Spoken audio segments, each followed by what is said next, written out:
Hi guys, today I'm going to be exploring how religion and ethnicity shaped identity and self-presentation, specifically in the books Poet X and Last Night, The Telegraph Club. Both novels show how teenagers struggle to understand themselves and present themselves to society while dealing with cultural and religious expectations. This is unfortunately still really common today, and to show you guys that, I wanted to connect it to a real-life situation. I'm going to interview someone who is going to share her experiences about identity and religion, being both Russian and Jewish. Okay, hi Renee, how you doing today? I'm great. This is my little guys. Hi. So I wanted to ask you, how has being Jewish and Russian influenced your life just as a regular girl growing up?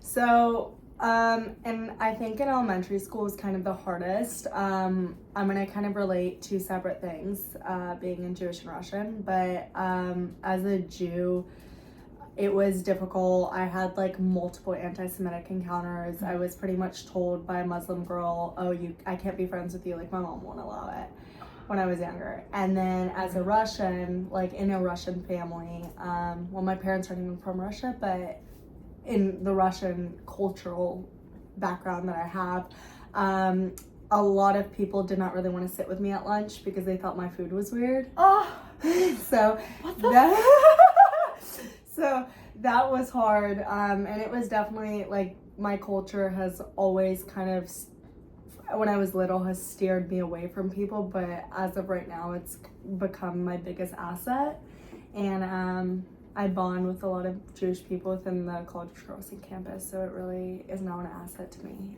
So yeah. Yeah, that's really sad actually that people would sit with you because of that. I mean, I've had my own friends who make like jokes about Judaism, obviously, and like a lot of jokes like that, and I've heard it here still, like no one matures, it still goes on, but I've never had that situation happen to me. Yep.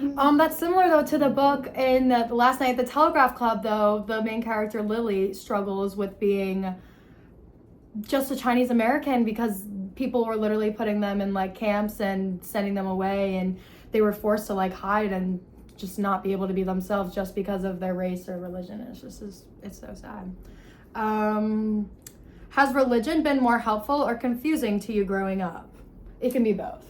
So, yeah, it's definitely been both. I think that in the beginning, it was one of those things I was not really connected to my Judaism because my parents are Reform Jews, so that's pretty much, we celebrate the holidays, but like we're not Orthodox, we don't do like really anything. And I became like super culturally Jewish, where I had a lot of awards and things related to my Judaism when I got into high school, more of, and that was great. And it really put me in a community and made me feel a part of something.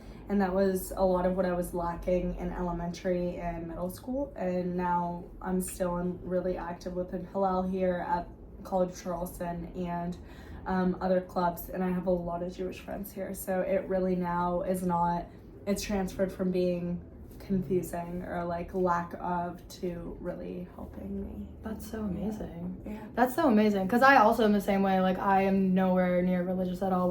My whole family is Reformed Jews. We just celebrate the holidays, Rosh Hashanah, Passover, sometimes not even get with the whole family. And I had a bat mitzvah, my brother had a bar mitzvah, we went to Hebrew school, did all that because you have to. But we don't practice anymore. We're not even involved with the halal, so that's really amazing. Yeah. And I remember when I met you, you told me about that too, and you're like, come to the clubs, we get free food. I was like, yes, I should. I still have it. Yeah.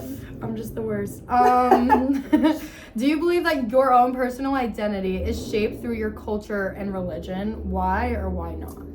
So, yes, I think as a Jewish person, the hardest thing that you kind of carry is the weight of the Holocaust, in the sense of these Jews were persecuted throughout the Holocaust, and as it kind of feels like it is my responsibility to continue that line because of being a Jew and being a proud Jew, because it's difficult. It's just difficult, and especially with my parents, I mean, they were from the former Soviet Union, so they were pretty much told you are not allowed to be Jewish people, you're not allowed to practice your Judaism. Not really, that wasn't necessarily said to them like that, but it was more of, my dad had textbooks taken away from him, my dad had all of these things. I mean, there were times when my grandparents had death threats on them just because they were Jewish people and they were doctors within the Soviet Union. So, yeah, I mean, going through that, and after my grandpa died, it was one of those things that, even though I'm not an Orthodox Jew, I do carry me being a Jewish person very seriously, especially culturally, so. I understand that. I mean, I feel like that the same way, because every time we learn about like the Holocaust and stuff like that in class, I always get like so like emotional during it, because like even though it's like nowhere near any time now and not happening again, like it's our ancestors, and I feel like a responsibility and like guilt almost, because we weren't there to like do anything, and just like all of that just happened. Like it's not even just Jews, to any like ethnicity or race that's just targeted just because they're different. It's just, right. It's so upsetting and sad, and it is really sad. I mean, I 100%, everything that you said is exactly what it is, and it's, as a Jewish person, it's almost like you. It's still getting worse. Yeah, I think it gets. I honestly think it's been worse. Like there's been a lot of anti-Semitism. A lot. I mean, and people think it's difficult. a joke. They think it's it's a joke to people. Like, and it's hard. It's not easy. No. That's not, it's not a necessarily, I guess, fun time being a Jewish person, because I think that people need to separate politics and political things from being a Jew, and different Jewish people have different beliefs and different ways of viewing things. So as a Jewish person, I don't think I should just be looked at as a terrible person just because a specific country, which is Israel now, is doing certain acts that I might not agree with. It's the same thing like living in the United States. Exactly. You're not just going to hate all Americans. I was going to say, United States does have the shit, excuse my language, Professor Rogers, that no one agrees with, and everyone's like always mad about it. So it's actually crazy to me, honestly. So. Last question, let me find it. Oh, do you ever feel pressure from your religion or your culture to act or present yourself a different way? Absolutely not. From my culture, no. I think that when I come to Hillel, I'm allowed to dress however I want. If someone's Orthodox, they obviously cover their knees, they cover their shoulders, they cover their hair, all of this. But for me, as a Jewish person, I've been to the Orthodox synagogues within the greater Charleston region, and I have been able to show my hair. I've been able to be comfortable in the environment where they celebrate their religion, Judaism, in a certain way that I might not necessarily practice it like that. So it's really great because I can be exactly who I am and be taken that way. It's amazing. Yeah. But I feel like, just as a person, pretty much going back, I don't feel, what was it? I don't feel pressured. I don't feel pressured at all. I don't feel pressured. Sorry, there's a dog. To be a certain way. I think that just with nowadays, I feel that I need to express my Judaism and be very culturally Jewish because of what's going on. So it's not a pressure from the Jewish side, it's a pressure from everyone else around me. Yeah, it's like external pressures from everyone else, like not like your parents, not your family, not your friends, just everyone else. And that's like, honestly, it's really good you even didn't feel that growing up, because I feel like back obviously in the older days and like years ago, people would feel this pressure from their own mom and their own sisters and their own family. And like, I was gonna ask you, have you felt any of the pressure like with relationships wise or like in personal relationships? So yeah, I mean, I got really lucky. I don't know if I should be saying this, but I've dated 3 guys and all of them have been Jewish. It's okay. So you can say that. Yeah. So I got lucky with that, and I kind of just like found them within just because I wasn't looking for it, I found it. So that happens. Yeah, and obviously with relationships, no, not really, because I pick the people around me who are like me for me and wouldn't give they don't care about my religion or anything like that. So they like me for who I am as a person and won't discriminate me based on my religious affiliation. Amazing. So yeah, but no, I've never really had an issue in terms of relationships. Maybe, again, like I said earlier, that one Muslim girl that pretty much came up to me and said no. So I have had I have had other anti-Semitic attacks on me personally, but it really is one of those things where if someone is so focused on that and doesn't even want to get to know you as a person, then I Yeah, don't need they're you not in even my worth life. it. Exactly. Right? So, Yeah, they're obviously just doing nothing with their life. They're so bored. Right. Like, honestly. I think that was my last question, but I just want to say thank you for joining me and your answers. I didn't even know this before talking to you. So many stories. This was like new news to me. So that was really interesting to hear. But it's good to know that you didn't have any pressures from your family, friends, anything like that growing up. Because I know, like, personally, like, my entire friend group, my best friend's also Jewish, but everyone else is not. And they always made us feel like we just, like, couldn't talk about it or, like, couldn't act like, just couldn't talk about it or, like, bat mitzvahs, anything like that, because they just make a snarky comment or a joke. And at that point, like, they think it's funny, but we're like, it's repetitive and we're over it. Like, it's annoying. For me, I was lucky. I didn't mean to interrupt you. For me, I was lucky. I went to an all Jewish school, so that's something I didn't mention. Is I went to. I didn't know this either. Elementary, middle, and high school. It was all Jewish. Interesting. So I was kind of put into that, but with that comes a certain level of. There's a lot of stuff within the Jewish sector within Honestly, Atlanta. I think there'd be more pressure from. There's a lot. Yeah. It was a lot, but it was also like most of the kids were Reformed, so it was fine. We have Orthodox school and one. It's kind of complicated within the state of Georgia of like the Jewish population and how it works in the schools, but we have a Orthodox high school and a Reformed high school. So I went to the one that was Reformed. Interesting. And I was very glad that I went there. But there is a lot of, stuff I guess within the Jewish community that's really difficult because, it's always, there was a lot of South African Jews and I was a Russian Jew. Like I'm a Puerto Rican Jew.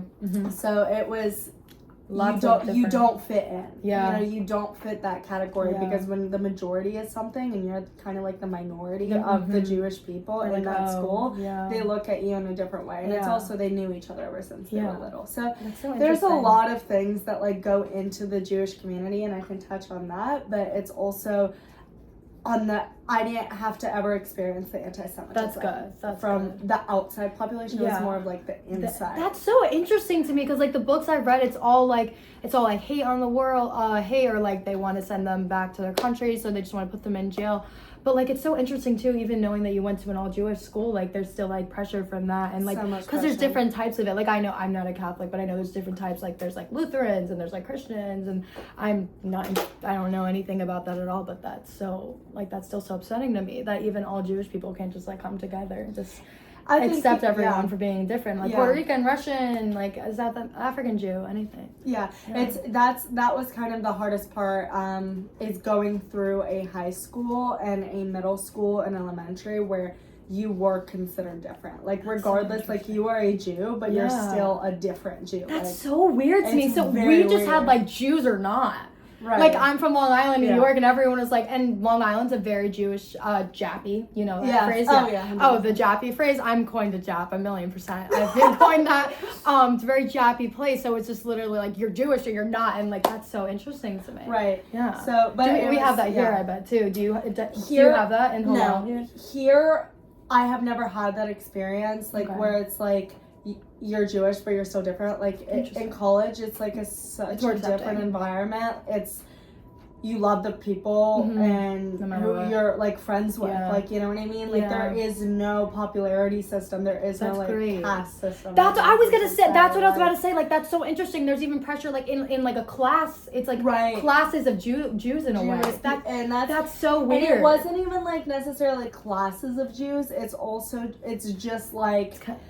The majority of them were South African Jews, so all of their parents became friends with each other, and all of them were like considered the popular Jews, and then they like stick to their own people, It's so interesting. So it's really interesting, like when you get into that and like kind of looking at it. I don't think I ever really honestly kind of internalized it before we actually had this conversation. I'm so glad we did now, yay! But it's very interesting to kind of like look at that, and I think that's like a separate like research thing that people should probably like figure out. Like completely, it would be very cool to like see okay, there's discrimination on Jewish people on the outside, but like, how about the inside? Yeah. So I always wondered that too, because in Hebrew school, like me and my brother were like, we don't actually know what we're saying. We're just memorizing these words for our bat mitzvah to have the party. 100%. Like, and I always feel like, is there judgment from my rabbi? Like, does he expect me to like get to a certain level? But that was a very reformative Hebrew school too, so he was like fine with us just being like, yeah, memorize the words. But like, I always wondered if there's just like certain pressures in other schools, because I went to an all-Jewish preschool, but I was too young to even process that. Right. So if I was bullied, I don't even remember. Sorry about that. Yeah, I'm so sorry for you. That's so sad. I mean, it is. I've never had that too. Like, someone will sit with you at lunch. That makes me so sad. I know. But I mean, it was just, and that was like the majority of it was, again, it was because I was, you know, I would bring like what my mom would make me. So like my mom, like what I got used to, like they were called pilmeni, which are like dumplings, like, but they're really good, and like, but other things that people would like look at, I don't know, like dill and potatoes at the time, or like, you know, like all of these things that I would look at and be like, okay, wait, that's really good. Now other people would look at it and be like, get away from it. And that's funny, because on one perspective, it wasn't always like that. If they saw that my mom brought me some really good stuff, they would also like pretend to be friends with me. So they could try it? So they could try it, but a lot of the time it was like, get away from me. Like, that's so mean. Yeah. So, oh my God. Yeah, it was an interesting time to be. That is so interesting. To be a Jew. I'm going to ask your mom for this recipe now that when I meet her. I'm definitely curious. So, yeah.